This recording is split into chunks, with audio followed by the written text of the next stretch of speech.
Kanimura naghuot na ni. Adita palupig bubirada po ta dire. Kaya pila na pud kaadlaw ang nagsunod ta sige ka og karne ang magpatagat na pud ta dire. Basta dagat na ang ating pagaisgutan. Alam mo na yan, labas na naman ang ating tiradahan. Kaya wag na natin padugayin to kasi marami na nagpaabot sa tao. So hay mga choy, may buntag kanyong tanan diha. Ito na naman ang kadagatan ng ating pahimungtan. At dito nakita nyo naman na makusog ang hangin dito. Pero patuloy pa rin tayo. So pagtaas ko ng lambat, matik murag igo na siguro nito laon. At pupunta na rin tayo sa higad para makaplastar na tayo. Iitsa na naman natin ang invisible na pundo.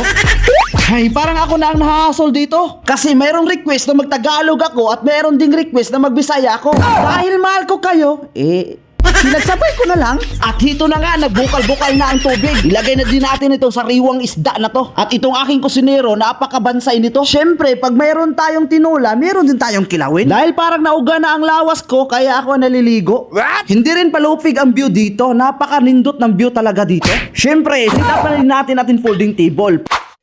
Mura mas pindo ko. At parang okay na siguro to, matik, plastaran na natin to. Diring dapita, parang malapit na itong maluto, kaya plastaran na natin ang ating kilawin para sabay natin tong kakainin. At itong ating kusinero, parang ginugutom na rin, kaya maghintay na lang tayo kung unsay ang isulti. Dahil goods na, matik. Kub ta. Matik.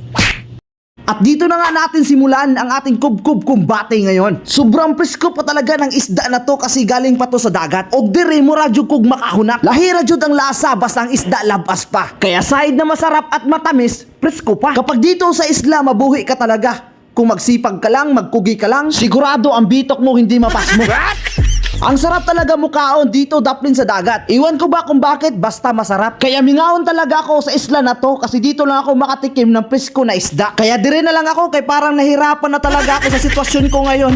Nako.